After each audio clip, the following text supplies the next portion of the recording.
Muy buenas a todos, en la clase de hoy vamos a resolver un examen de selectividad de química, concretamente de la convocatoria de junio de 2018 para la Comunidad Autónoma de Andalucía. Aunque antes de empezar me gustaría daros mi consejo personal sobre la selectividad, ¿vale? La selectividad es un proceso muy importante, unos exámenes muy importantes porque en muchos casos van a marcar nuestro futuro, pero hay que darle la importancia que tiene. Nadie se va a morir después de la selectividad y si nos sale mal, tenemos otra posibilidad en septiembre, así que tranquilidad, que para mí eso es lo fundamental, la tranquilidad. ¿Por qué? Porque a lo largo de todo el curso nosotros hemos hecho exámenes muchísimo más complicados que los que nos van a poner a nosotros ahora en selectividad. Así que, si hemos estado trabajando constantemente, bien, a lo largo del curso, estos exámenes nos van a salir fenomenales. Así que, tranquilidad y mucha suerte. ¿Ok? Vamos al lío, vamos con el examen, con la resolución. El primero me dice, formula el nombre de los siguientes compuestos.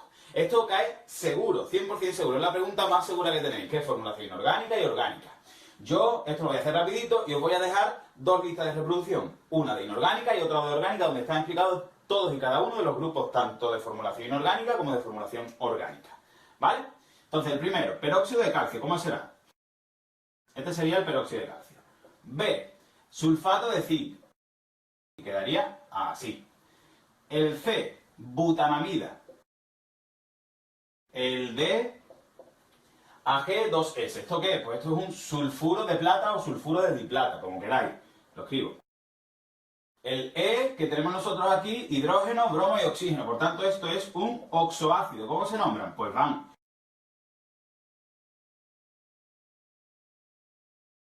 Es el ácido perbrómico. Y el último, el F, vamos a verlo. Esto es un compuesto orgánico. ¿Cuántos carbonos tiene? Tiene 4. Por tanto, es un butano.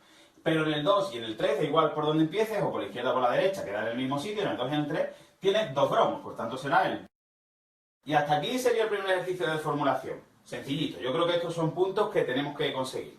Vamos con el segundo ejercicio, me dice, justifique por qué el radio atómico disminuye al aumentar el número atómico en un periodo de la tabla periódica. Aquí os he puesto yo la tendencia que tiene el radio atómico, es decir, aumenta al desplazarnos hacia la izquierda y al bajar en un grupo, ¿vale? O lo que es lo mismo, disminuye al avanzar en un periodo y aumenta al descender en un grupo. ¿Bien? Aquí no me estás diciendo que diga si son verdaderas o falsas. Todas las afirmaciones, las tres, son verdaderas. Lo que me dice es que las justifique, que diga el porqué. Entonces, el primero, el radio atómico disminuye al aumentar el número atómico en un periodo. Es decir, a medida que nos vamos desplazando hacia la derecha en un periodo, ¿por qué el radio atómico disminuye? Esto es muy sencillo. Lo que ocurre es que a medida que nosotros nos vamos desplazando hacia la derecha, el número atómico aumenta. Si aumenta el número atómico, aumenta el número de protones. Si aumenta el número de protones, aumenta la carga positiva. Y por tanto, los electrones periféricos, los que están fuera, se sienten más atraídos, o la atracción entre los protones y los electrones periféricos es mayor. Si se atraen más, existe una contracción del volumen. Y una contracción del volumen implica una disminución del radio atómico. ¿Vale? Ese sería el apartado A. Apartado B. El radio atómico aumenta al incrementarse el número atómico en un grupo de la tabla periódica. Es decir, a medida que vamos bajando en un grupo, ¿por qué aumenta el número atómico? Pues esto es muy sencillo. Aumenta porque a medida que vamos desplazándonos hacia abajo, pues existe un mayor número de capas electrónicas. Más capas electrónicas que se van solapando, pues más grande será el átomo, mayor radio atómico. Y el apartado C. El volumen del ion sodio más es menor que el del átomo de sodio. Ya está. El ion sodio más, ¿qué tiene el ion sodio más? Pues tiene un electrón menos. Recuerdo que los átomos se cargaban positivamente porque perdían electrones y negativamente porque los ganaban. El sodio más tiene un electrón menos. Si tiene un electrón menos, la atracción que van a ejercer los protones sobre los electrones periféricos es mayor, llevando consigo la correspondiente reducción del volumen. ¿Vale? Y además también, al haber menos electrones en la capa, en la corteza, ¿qué ocurre? Si hay menos electrones, hay menos repulsión. Y si hay menos repulsión, se pueden acercar esos electrones, llevando también consigo pues, una reducción del volumen. Esas dos unidas pues darían la explicación a este apartado C. Bien, vamos ahora con el tercer ejercicio. Borro la pizarra y sí. Vamos ya con el ejercicio número 3. Me dice, los electrodos de aluminio y cobre de una pila galvánica se encuentran en contacto con una disolución de aluminio 3+, y de cobre 2+, en una concentración 1 molar. Y me piden tres cositas, ¿vale? Vamos a empezar con la primera. Me dice, en el apartado A, escriba e identifique las semireacciones que se producen en el ánodo y en el cátodo. Esto se trata de un problema redox, ¿vale? Eso vamos a ubicar. Yo os he puesto allí ya lo más importante que nosotros debemos saber, que es que en toda pila galvánica vamos a tener dos polos. dos electrodos, uno que va a actuar o que se llama ánodo y otro que se llama cátodo. En el ánodo, que es el polo negativo, se produce la oxidación y en el cátodo, que es el polo positivo, se produce la reducción. ¿Qué diferencia hay? Pues que en la oxidación se aumenta el número de oxidación del átomo, mientras que en la reducción se disminuye el número de oxidación, ¿vale? Ok, tenemos nosotros aquí que hemos puesto en contacto aluminio con cobre. ¿Cuál de los dos va a actuar como ánodo y cuál va a actuar como cátodo? ¿Dónde nos tenemos nosotros que fijar? Pues nos tenemos que fijar aquí, en los potenciales estándar. ¿Y qué conclusión debemos sacar? Pues debemos sacar que el que tenga mayor potencial de estos dos, en este caso será el cobre, ¿verdad? Pues ese será el que actúe como cátodo. Y el que tenga menor potencial será el que actúe como ánodo. Entonces de aquí el aluminio será el ánodo y el cobre será el cátodo. Pues vamos a poner. El ánodo hemos dicho que era el aluminio. Si era el aluminio el aluminio tiene que sufrir la semireacción de oxidación. Debe aumentar su número de oxidación. El aluminio, cuyo número de oxidación es 0, debe pasar a aluminio 3 más, ¿vale? Más 3 electrones para que sea neutro. Lo pongo un poquito mejor. Esa sería la semireacción de oxidación que se produce en el ánodo. Y en el cátodo hemos dicho que era el cobre. Pues de cobre 2 más 2 electrones, debe pasar a cobre. Bien, así lo tenemos puesto. Aquí en el ánodo se produce la oxidación. De 0 que tendría el aluminio de número de oxidación pasaría a más 3. Y en el cátodo se produciría la reducción de más 2 a 0, ¿vale? En la oxidación aumenta y en la reducción disminuye el número de oxidación. Ya tenemos nosotros puesto las semireacciones que se producen en el ánodo y en el cátodo. Y ahora vamos a poner la global también, ¿vale? Pues ya para completarla. Como tenemos 3 electrones y aquí 2, esta semireacción debemos multiplicarla por 2 y esta debemos multiplicarla por 3. Que sería entonces 2 de cobre. Y esta sería la reacción global de este proceso. Vamos con el apartado B. En el apartado B me están diciendo que calcule la fuerza electromotriz de la pila y escribe su notación simplificada. Ok, la fuerza electromotriz, ¿esto qué es? Pues la fuerza electromotriz no es más que el potencial de la pila. ¿Y cómo se calcula el potencial de la pila? Pues es una resta muy simple, que sería el potencial del cátodo menos el potencial del ánodo. Y si nosotros buscamos los datos, ¿cuál es el potencial del cátodo? Hemos dicho que el cátodo era el cobre, que es más 0,34 voltios, menos el del ánodo, que es el aluminio, que es menos 1,67. Cuidadito con los signos, muy importante. Este menos pasaría a más. Y al hacer la operación sería más 2,01 voltios. Que es lo que nos tiene que dar, ¿vale? Para que la pila funcione, tiene que ser el potencial positivo. Si es negativo, algo estamos haciendo mal. Y tenemos que poner también la notación simplificada. ¿Cómo sería esto? A continuación el puente salino y ahora el cobre. Bien, en esta parte tendríamos nosotros que presentar el polo negativo, es decir, el ánodo, y aquí en esta parte el polo positivo, es decir, el cátodo. Está ya el boli, listo de papeles. Ahora cojo otro. Muy bien, y ahora el apartado C. Me están diciendo que razones si alguno de los dos metales producirá hidrógeno al ponerlo en contacto con ácido sulfúrico. Ok, me están diciendo que al poner el hidrógeno con el ácido sulfúrico con alguno de estos dos metales si se produce hidrógeno. Yo pretendo que la reacción que sufra el hidrógeno sea esta, que se produzca hidrógeno, ¿vale? Por tanto, debe producirse esta reacción de protones que produciría el ácido sulfúrico pasen a hidrógeno, que esto se liberaría. Es decir, yo lo que pretendo es que el hidrógeno sufra la reacción, la semireacción de reducción, que se disminuya su número de oxidación. Es decir, que el hidrógeno sea el cátodo. Y siempre el cátodo era el que tenía mayor potencial. Por tanto, el hidrógeno tiene que ser el cátodo y 0. Por tanto, el otro tiene que sufrir la semireacción de oxidación. Tiene que actuar como ánodo.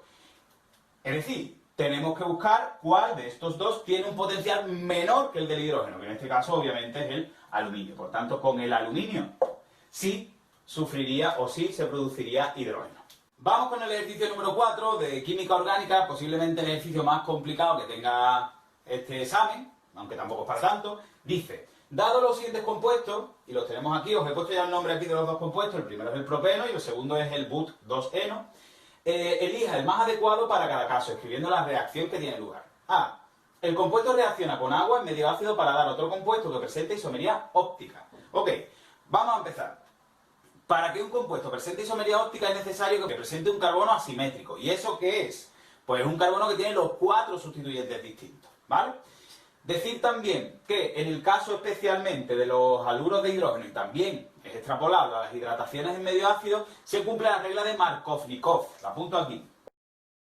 ¿Qué es lo que dice la regla de Markovnikov? Pues la regla de Markovnikov establece que en la adición de haluros de hidrógeno a un alqueno, siempre el hidrógeno se va a unir al carbono que esté menos sustituido, es decir, que presente un mayor número de hidrógeno, mientras que el halógeno se va a unir al carbono más sustituido, es decir, el que presente un menor número de hidrógeno. Y esto es extrapolable al caso de las hidrataciones en medio ácido, ¿vale? Pero en lugar de ser el halógeno, pues sería el OH, pero es exactamente igual. Entonces, dicho esto, vamos a ir allí. Tendríamos nosotros el propeno que reacciona con el agua. Como resultado nos quedaría el CH3, el carbono que se va a quedar con el OH, un hidrógeno, este doble enlace se rompe, y aquí pues va a estar el carbono unido con los 3 hidrógenos. ¿Veis? De aquí el H2O, que se podría desplazar, perdón, se podría separar así. Este se va con el carbono que presente más hidrógeno, es decir, con este, y el OH se va con el otro, con el que presente menos hidrógeno, el más sustituido, y me quedaría este compuesto de aquí. Que, como estáis viendo, ¿presenta equidad? ¿Es un carbono asimétrico este de aquí? Pues no. ¿Por qué? Porque tiene este sustituyente y este que son iguales. Por tanto, ¿este presenta isomería óptica? No. Repito, para que presente isomería óptica es necesario que tenga un carbono asimétrico, es decir, los 4 sustituyentes diferentes. El primero, el propeno, no. ¿Y este de aquí, cómo quedaría? Pues sería CH3. Aquí tendríamos nosotros, esto si queréis lo pongo así para que lo veáis mejor, tendríamos el OH y el hidrógeno. ¿Vale? Y aquí, este sería CH2 y este CH3. ¿Bien? Aquí lo mismo, puede ser en cualquiera de los dos, porque está justamente simétrico, por tanto en cualquiera de los dos se podría unir el OH. Lo he puesto aquí, en este carbono de aquí. Es decir, ¿este carbono es asimétrico? ¿Es asimétrico? Sí, fijaros. Tiene un CH3, tiene un OH, tiene un hidrógeno y tiene un grupo etilo. Es decir, tiene los 4 sustituyentes diferentes, por tanto, este sí presentará isomería óptica. Este sí la presenta. El But2eno presenta isomería óptica. Vamos con el apartado B. Dice, la combustión de 2 moles de compuesto produce 6 moles de CO2. Muy bien. Voy a borrar esto de la regla de Markovnikov. Me dice, este compuesto, o uno de los dos, produce al sufrir la reacción de combustión 6 moles de CO2. Vamos a poner las fórmulas moleculares de cada uno de ellos. De este serían 3 carbonos, es decir, C3, e hidrógeno serían 6. Y de aquí sería C4, e hidrógeno serían 8. Pues vamos a ponerlo.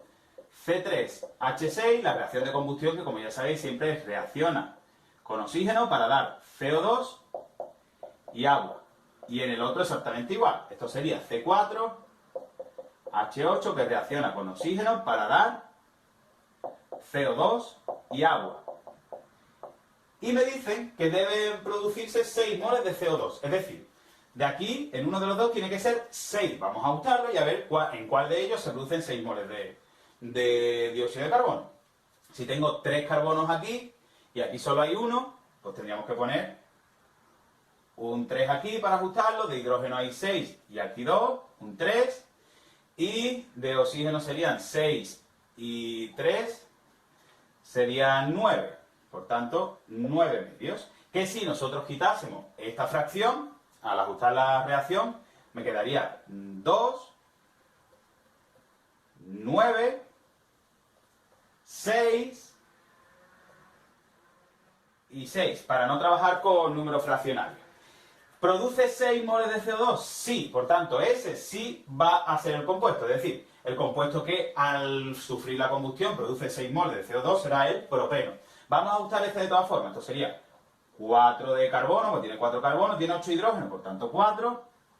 Y ahora de oxígeno, ¿cuántos son? Son 8 y 4, serían 12, 6. Por tanto, este no produce 6 moles de dióxido de carbono. Entonces, este compuesto, el But2eno, no produce 6 moles de CO2. Conclusión, el compuesto que produce 6 moles de CO2 será el propeno.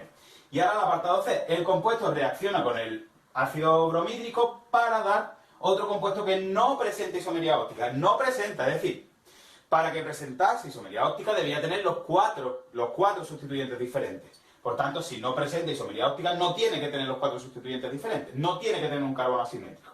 Vamos a hacerlo. Esto sigue la regla de Markovnikov, recuerda. Dale un poquito para atrás al vídeo y lo veréis.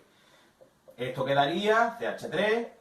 Este se quedaría con el bromo, porque de los dos carbonos que forman el alqueno, este está más sustituido que este. Este tiene más hidrógenos que este. Por tanto, el bromo para el que tiene menos hidrógeno y el hidrógeno para el que tiene más hidrógeno. ¿Vale? Este jueguecito de palabras es complicado. Y el hidrógeno. Este sería la reacción. Como veis, esto no es un carbono asimétrico, por tanto, este no presenta isomería óptica, por tanto, este sí será el compuesto. ¿Vale? Este sí.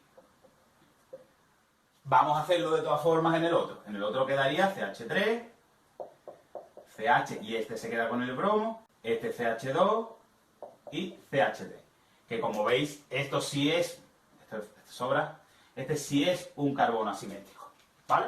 Tiene los 4 sustituyentes diferentes. Tiene un metil, un hidrógeno, un bromo y un metil. Por tanto, este sí tiene un carbono asimétrico y sí presenta isomería óptica. El compuesto que reacciona con ácido bromídrico para dar otro compuesto que no presenta isomería óptica, por tanto, la solución sería el propeno. Vamos con el quinto ejercicio del examen. Este ejercicio es de equilibrio químico y me dice: en un reactor de 5 litros se introduce inicialmente 0,8 moles de sulfuro de carbono y 0,8 moles de hidrógeno. A 300 grados centígrados se establece el equilibrio este que tenéis aquí, siendo la concentración de metano de 0,025 moles litros. Calcule la concentración molar de todas las especies en el equilibrio y ve K sub C y K sub P a dicha temperatura. Muy bien, pues vamos a poner el equilibrio. Si os parece, lo copio. Bueno, ahí tenéis ya escrito el equilibrio y me dice que inicialmente se introducen, voy a poner aquí moles iniciales, ¿vale? Se introducen 0,8 moles de este y 0,8 moles de este. Y de aquí obviamente no habría nada.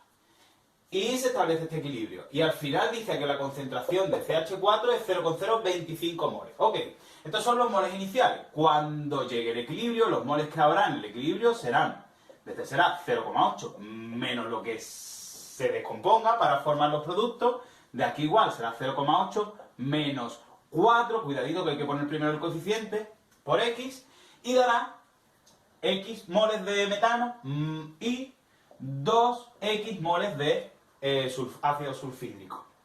¿Bien? O sulfuro de hidrógeno, en este caso, porque está en estado gaseoso. Los moles iniciales 0,8 y 0,8. Los moles en el equilibrio serán lo que teníamos menos lo que va a reaccionar para formar los productos. De aquí exactamente igual. Lo que teníamos al principio menos 4, cuidadito que eso hay que ponerlo siempre, por X, que serán lo que se va a formar de metano, y 2X, que será lo que se va a formar de sulfuro de hidrógeno.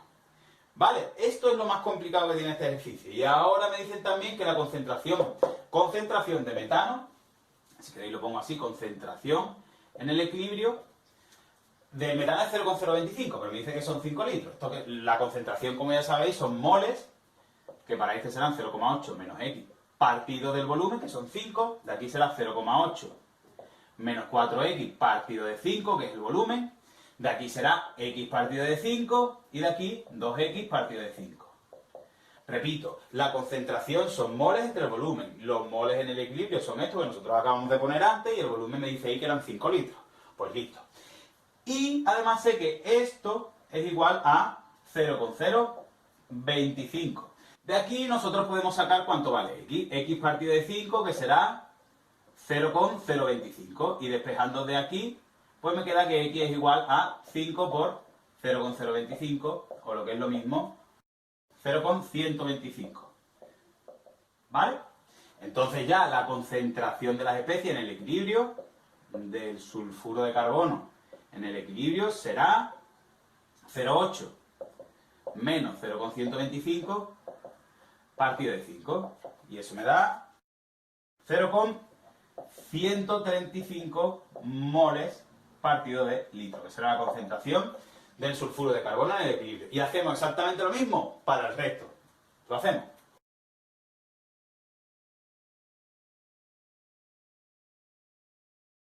Bueno, ya lo he apuntado todo, solo me quedaría por poner los resultados del hidrógeno y del ácido y del sulfuro de hidrógeno. 0,06 mol litro daría este, y el último 0,05 mol por litro. Y este que obviamente me lo daba el enunciado. Pues este sería el apartado A. Y ahora el apartado B me dicen K sub C y K sub P a dicha temperatura. Ok, la temperatura lo voy a apuntar ya. Son 300 grados centígrados, o lo que es lo mismo. 573 Kelvin, hay que sumarle 273. K sub C, ¿qué era? Pues era la concentración de cada una de las especies gaseosas o en disolución acuosa que tenemos ahí, elevado al coeficiente estequiométrico de presente.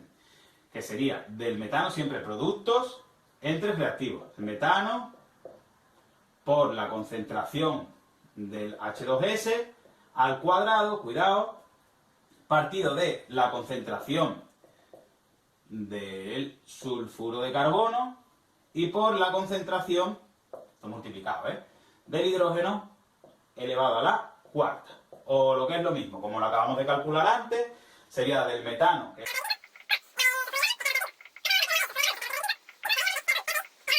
Y hacemos la operación, cuidado con la calculadora, Y esto daría 35,72, que sería la K sub C. Y ahora me quedaría calcular la K sub P.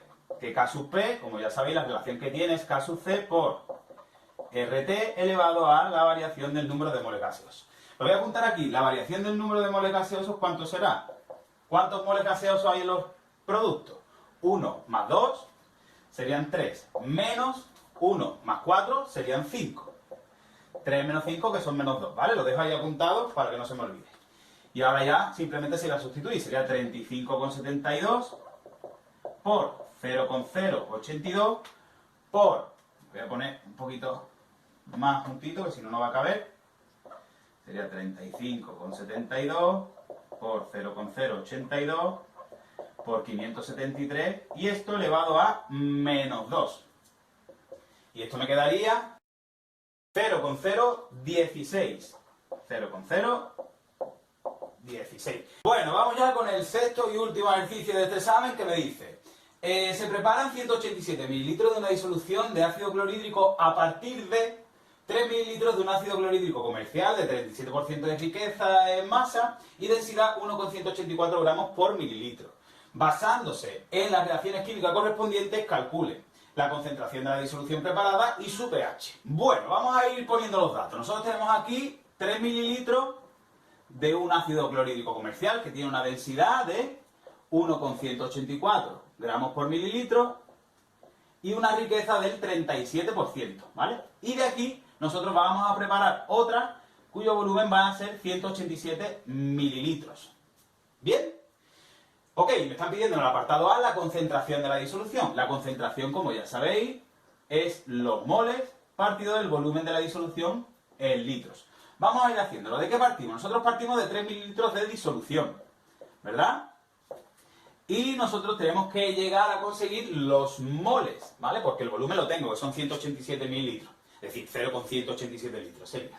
Pues para conseguir los moles, lo primero que tenemos que hacer es pasar estos mililitros a gramos de disolución. De gramos de disolución le aplicamos la pureza y una vez que ya tengamos los gramos de ácido clorhídrico de verdad puro, pues ahora ya sí, pues por la masa molecular, la masa molar en este caso, perdón, ya tendríamos pues los moles. Vamos a ir paso a paso. Tengo 3 mililitros de disolución. Nosotros sabemos por la densidad que en 1 mililitro de disolución tenemos 1,184 gramos de disolución, ¿vale? Los mililitros con los mililitros se me van. Sigo. Ahora yo sé también la riqueza, el 37%. ¿Eso qué significa? Pues que de cada 100 gramos de disolución, 37 gramos son ácido clorhídrico puro. Y los gramos de disolución con los gramos de disolución se me van. Y ahora tengo que pasar esos gramos a moles. ¿Cómo se hace? Pues con la masa molar. ¿Qué sé yo? Pues la masa molar, obviamente, del ácido clorhídrico, pues serán 36,5, como es lógico, ¿vale? Es decir, 36,5 gramos de ácido clorhídrico, que es lo que tiene un mol de ácido clorhídrico. ¿Ok? Y ahora cogemos nuestra maravillosa calculadora, tengo aquí, y daría 0,036 moles de ácido clorhídrico. Estos son los moles, pero a mí me están pidiendo la concentración. ¿La concentración qué es? Pues la concentración, la molaridad, serán los moles partido del volumen de la disolución en litros, es decir, 0,036 partido de 0,187. Cuidadito que lo tengo en mililitros y aquí para calcular la concentración tiene que ser en litros. Dividir por 1000, vamos, no tiene más. Y sería 0,193 moles por litro. Y esa sería la concentración de la disolución. Y ahora me están pidiendo también que calcule el pH. Yo sé que el ácido clorhídrico es un ácido fuerte. Por tanto, al ser un ácido fuerte, lo que le ocurrirá al ácido clorhídrico es que se va a disociar completamente al añadirle agua, ¿vale? Se va a disociar completamente. ¿Esto qué implica? Pues que la concentración que yo tenga de ácido clorhídrico al principio será la misma que la que tenga de protones al final. O lo que es lo mismo. El pH, como ya sabemos, es el menos logaritmo de la concentración de protones, de hidrógeno, de H+. ¿Bien?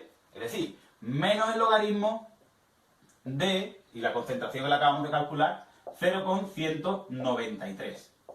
Que si lo hacemos, sería el pH 0,715. Que como es lógico, resulta un pH ácido. Como es lógico, el ácido clorhídrico tiene que ser ácido. Bueno, vamos con el apartado de. Me dice el volumen en mililitros de disolución de hidróxido de calcio 0,1 molar necesario para neutralizar 10 mililitros de la disolución final preparada de ácido clorhídrico. Cuidado, vamos a poner la reacción primero. El ácido clorhídrico que reacciona con el hidróxido de calcio para dar lugar a cloruro de calcio y también agua. ¿Vale? Esta es la reacción que tiene lugar. Lo primero, ¿está ajustada la reacción? No, faltaría poner un 2 aquí y un 2 aquí. Ahora ya sí.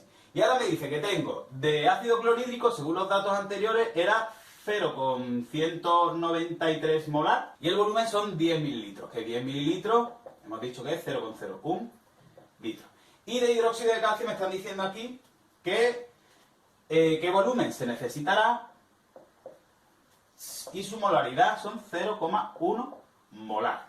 ¿De acuerdo? Esos son los datos. Yo creo que este apartado es el más sencillo de todo.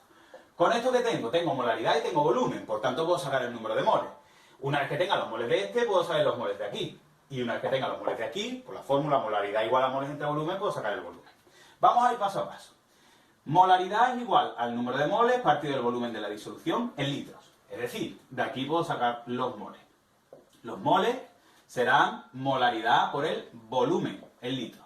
¿Cuánto es la molaridad? 0,193. ¿Cuánto es el volumen? 0,01. Y esto, si lo hacemos, 1,93 por 10 elevado a menos 3 moles de ácido clorhídrico. Cuidadito ahora, porque 1,93 moles por 10 elevado a menos 3 moles de ácido clorhídrico, cuidado. ¿En qué nos tenemos que fijar para pasarlo a moles de hidróxido de calcio? Nos tenemos que fijar en los coeficientes estequiométricos, en los numeritos que aparecen en el ajuste de la reacción. ¿Y cuáles son? Pues que 2 moles de ácido clorhídrico reaccionan con 1 mol de hidróxido de calcio. Cuidado con eso, que eso seguramente sea uno de los errores más habituales de todos. Y ahora ya sí, hacemos la operación y esto daría 9,65 por 10 elevado a menos 4 moles de hidróxido de calcio. Que ahora ya, como tengo los moles de hidróxido de calcio y tengo la molaridad, puedo sacar el volumen. ¿Cómo? Pues molaridad igual a moles entre el volumen de la disolución en litros. Si despejamos de aquí el volumen, pues serán moles entre molaridad. Es decir, los moles hemos dicho que eran 9,65 por 10 elevado a menos 4 partido de 0,1. Y esto da 9,65 por 10 elevado a menos 3 litros. Pero cuidadito porque me están diciendo en mililitros. Por tanto, serán 9,65 mililitros de la disolución de hidróxido de calcio. ¿Vale? Y ya está, se acabó. Hasta aquí la resolución del examen de selectividad de química de junio de 2018. Espero que lo hayáis entendido. Cualquier duda que tengáis, no dudéis en poneros en contacto conmigo, ya sea a través de los comentarios del vídeo o a través de mi correo electrónico, podéis encontrar en mi blog, fran_sb_@gmail.com. Mucho ánimo, un saludo y muchísima, muchísima, muchísima suerte, que ya veréis cómo os va a salir genial. Saludos.